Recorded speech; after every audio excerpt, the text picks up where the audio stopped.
Class 8 भारतीय भवन विविध प्रश्नमाला 3 का बी। इसका 5 नंबर प्रश्न है, निम्नलिखित पूर्ण घन संख्याओं के घनमूल आकलन द्वारा ज्ञात कीजिए। इसे हमें आकलन विधि द्वारा वर्गमूल इसका ज्ञात करना है। तो 5 का फर्स्ट नंबर प्रश्न है 12,167। तो इसे हम इस तरह से हल करेंगे।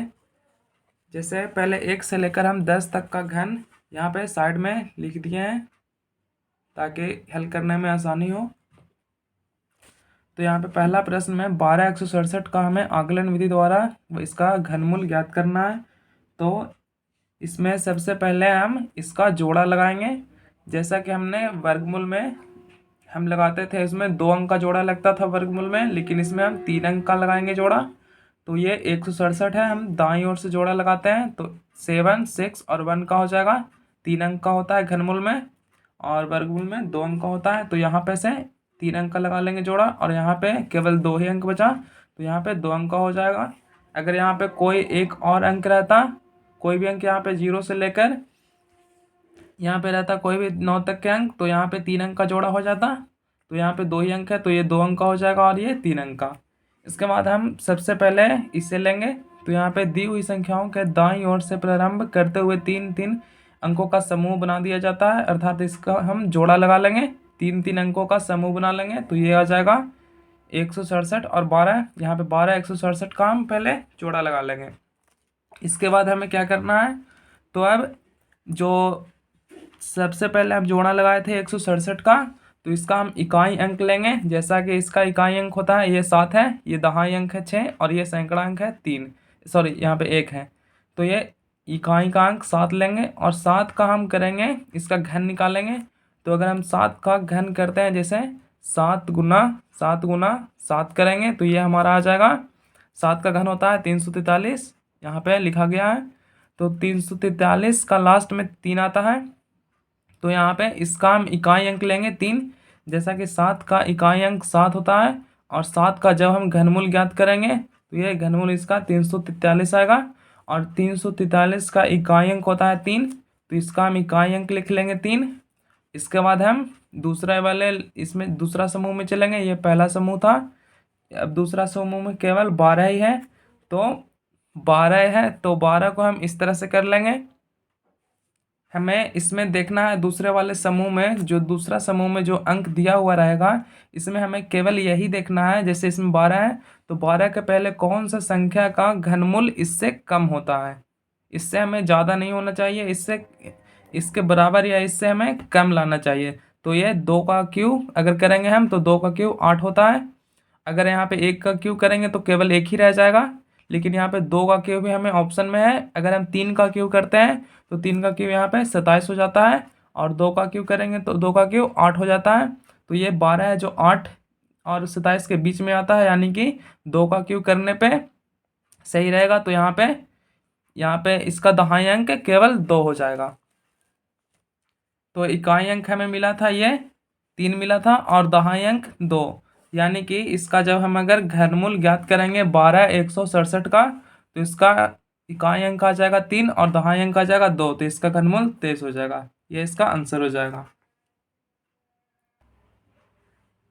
5 नंबर प्रश्न का ये दूसरा क्वेश्चन है, जिसमें 21 और 2197 का हमें घनमूल ज्ञात करना है आकलन विधि द्वारा। तो ठीक इसी तरह पहला प्रश्न के जैसा इसे भी हम हल करेंगे। तो सबसे पहले दी हुई संख्याओं के दाईं ओर से प्रारंभ करते हुए 3-3 अंकों का समूह बना लेंगे। तो ये हो जाएगा सबसे पहले 197 हो जाएगा समूह में, तो इसे हम इस तरह से लिख लेंगे और ये 2 केवल बचेगा, तो यहाँ पे 2 हो जाएगा कॉमा देकर 197। ये 3 अंकों का समूह हो गया और ये 1 अंक का समूह हो गया।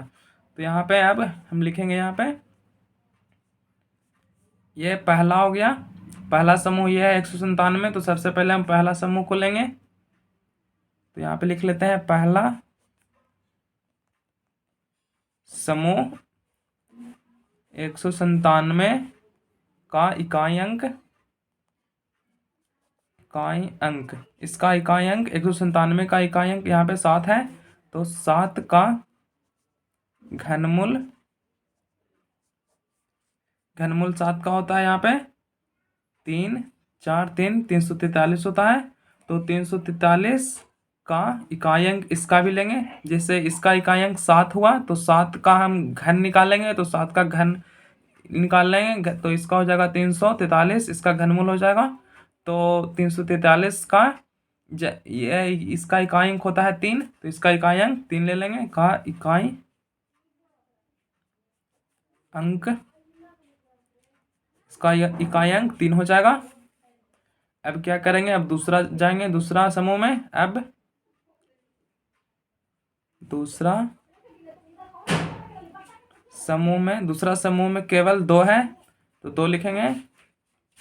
दूसरा समूह में यहाँ पे केवल लिख लेते हैं, केवल 2 है,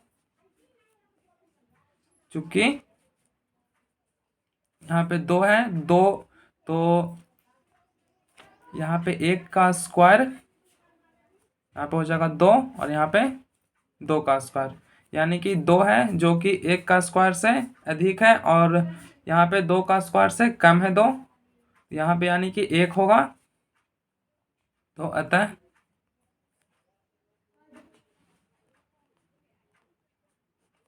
अभिष्ट घनमूल, यानी कि अभिष्ट मतलब दिया हुआ घनमूल, जो दिया हुआ है ये 2157, उसी को हम बोलते हैं अभिष्ट। अभिष्ट घनमूल का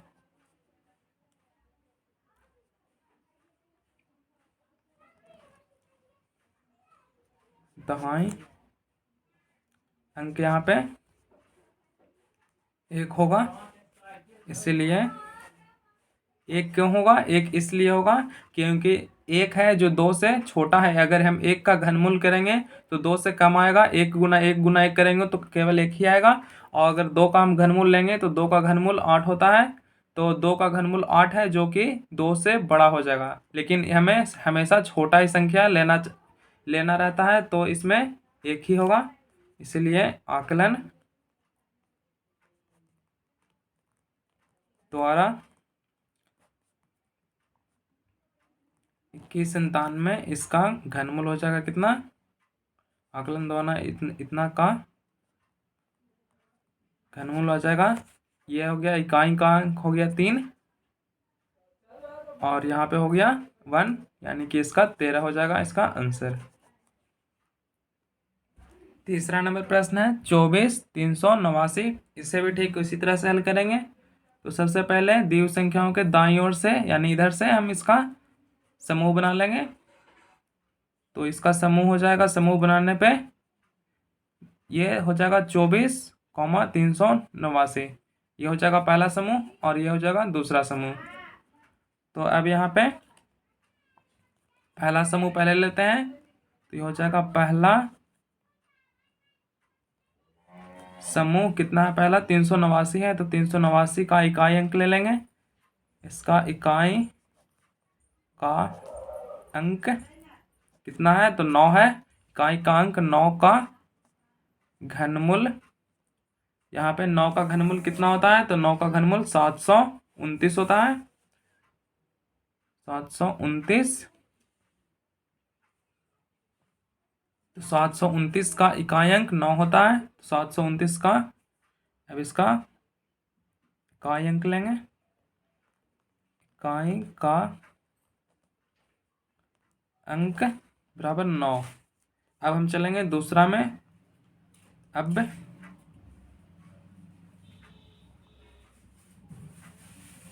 यहाँ पे हो जाएगा दूसरा समूह में केवल 24 है, तो दूसरा समूह 24 का, यहाँ पे 24 देखेंगे, यहाँ पे लिख देते हैं 24, दूसरा समूह में 24 है केवल, इस तरह से। तो ये हमारा आ जाएगा, यहाँ पे 24 है जो कि 2 का स्क्वायर करेंगे, सॉरी 2 का क्यूब करेंगे। यहाँ पे एक मिस्टेक, यहाँ पे भी थोड़ा सा यहाँ पे मिस्टेक है, यहाँ पे 1 का यहाँ पे क्यू हो जाएगा और यहाँ पे 2 का भी क्यू हो जाएगा। इसे आप लोग सुधार लेना कॉपी में। तो ये यहाँ पे 1 का क्यू होगा और यहाँ पे भी 2 का क्यू होगा। इसी तरह से यहाँ पे भी क्यू करेंगे, 2 का क्यू, और यहाँ पे हो जाएगा 2 का क्यू हमेशा। इससे 2 का क्यूब बड़ा होगा 24 से, और 3 का क्यूब इससे बड़ा होगा। 24 से 3 का क्यूब बड़ा होगा, क्योंकि 24 से 2 का क्यूब होता है 8, और 24 है यहाँ पे, और यहाँ पे 3 का क्यूब 27 होता है। तो 27 यहाँ पे 24 से अधिक है, और 8 है जो कि कम है, यानी कि यहाँ पे हमें 2 लेना पड़ेगा। तो यानी कि अब यहाँ पे लिखेंगे, अतः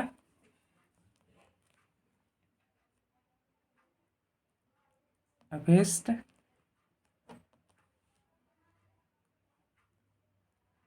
अभिष्ट घनमूल का दहाई अंक हो जाएगा 2।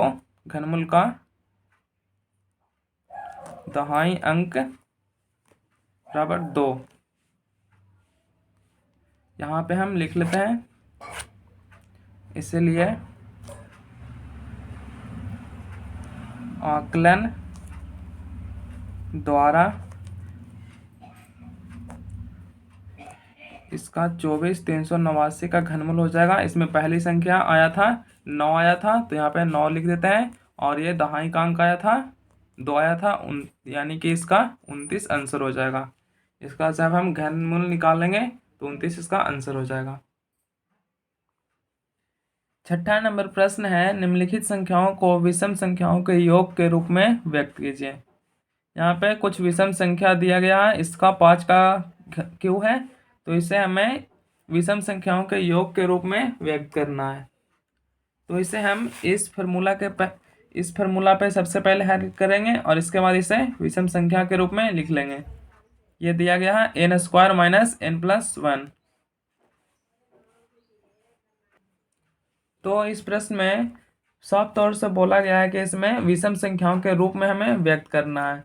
तो इसके लिए हमें सबसे पहले इसका पहला विषम संख्या ज्ञात करना होगा, तभी हम इसे विषम संख्याओं के योग के रूप में व्यक्त कर पाएंगे, अर्थात इसे हम विषम संख्या के रूप में व्यक्त नहीं कर सकते हैं। तो पहले विषम संख्या को ज्ञात करने के लिए पहले यहाँ पे एक फार्मूला लिखेंगे। तो यहाँ पे ये फार्मूला होता है पहली विषम संख्या ज्ञात करने के लिए। तो ये पहली विषम संख्या बराबर हो जाएगा n² - n+1, जो कि इस पुस्तक में भी दिया गया है। तो इसी के अकॉर्डिंग हम इसका कर लेंगे। तो ये हो जाएगा 5 का स्क्वायर, यहाँ पे n बराबर 5 है, तो 5 का स्क्वायर माइनस 5 + 1, तो ये हमारा हो जाएगा 25 - 5 + 1, तो यहाँ पे हो जाएगा 25 और एक 26, 26 - 5 यानी कि इसका आ जाएगा 21। यानी कि हमें अब मिल गया पहली विषम संख्या। तो अब हम इसका लिख लेते हैं। अब यहाँ पे लिख लेते हैं, अब 5 का क्यूब को विषम संख्याओं के योग के रूप में लिखने पर, इसे अब लिख लेते हैं। पहला आ गया 21, तो हमें 5 का लिखना है, तो यानी कि 5 ही संख्या लिखेंगे यहाँ पे। तो 21 + 23, 21 के बाद निरंतर जो विषम संख्या आती है वो हमें लिखना रहता है। तो 21 के बाद 23 आएगा, 23 के बाद 25 आएगा, 25 के बाद 27 आएगा, और 27 के बाद 29 आएगा। तो ये 5 हो गया, 21, 23, 25, 27 और 29। तो ये हमारा आंसर हो जाएगा।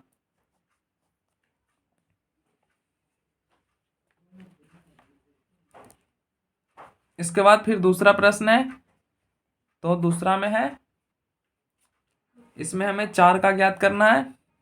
तो इसमें हम निकालेंगे सबसे पहले इसकी पहली विषम संख्या। तो इससे भी हम इसी फार्मूला पे हल करेंगे। तो ये हो जाएगा n² - n+1। तो ये n बराबर 4 दिया गया है, तो 4 का स्क्वायर माइनस 4 + 1, यहाँ पे 16 - 4 + 1 हो जाएगा। तो ये हो जाएगा 16 और एक 17 - 4, तो यहाँ पे आ जाएगा 13। तो इसका 13 आ गया पहली संख्या। तो अब इसे हम इस तरह से लिख लेंगे। अब 4 का क्यूब को विषम संख्याओं के योग के रूप में लिखने पर ये हमारा आ जाएगा पहली संख्या है 13, तो यहाँ पे 13 लिखेंगे सबसे पहले। इसके बाद फिर 4 ही लिखना है, 4 का लिखना है, यानी कि 4 ही इसका आंसर होगा। 4 संख्या लिखेंगे तो 13 के बाद 15 हो जाएगा। यहाँ पे प्लस दे देते हैं, 13 प्लस कॉमन ही होगा, 13 प्लस 15 प्लस 17 प्लस 19। जब हम इसे ऐड करेंगे तो जो 4 का क्यू आएगा वो इसे ऐड करने पे यानी कि इसे जोड़ने पे आएगा, तो ये हमारा आंसर हो जाएगा। इसके बाद तीसरा नंबर प्रश्न है, ये इसका लास्ट है, 3 का, बी का, 6 का। थर्ड नंबर है 8 का निकालना है हमें, तो इसका भी निकाल लेंगे इसी तरह से। तो इसका हो जाएगा पहली विषम संख्या, फार्मूला है ये n square minus n plus 1। तो इसमें 8 का क्यों है, सॉरी यहाँ पे स्क्वायर होगा, n स्क्वायर है तो 8 का स्क्वायर करेंगे, माइनस 8 प्लस 1 तो 64 माइनस 8 प्लस 1 हो जाएगा 64 है, एक 65 होता है, 65 माइनस 8 करेंगे, यहाँ पे बचेगा 15 में 60 का 7 और ये 5 यानी 57 बचेगा। तो इसका हम लिखेंगे, अब यहाँ पे लिखते हैं, अब 8 का क्यूब को विषम संख्याओं के योग के रूप में लिखने पर, तो ये हमारा आ जाएगा 57 है सबसे पहले, तो 57 प्लस फिर 59 आता है, फिर 61, फिर 63, इसके बाद 63 के बाद 65, इसके बाद आ जाएगा 67, इसके बाद आ जाएगा 69, ये हो जाएगा 1 2 3 4 5 6 7, एक और हो जाएगा 71 8, ये हमारा आंसर हो जाएगा।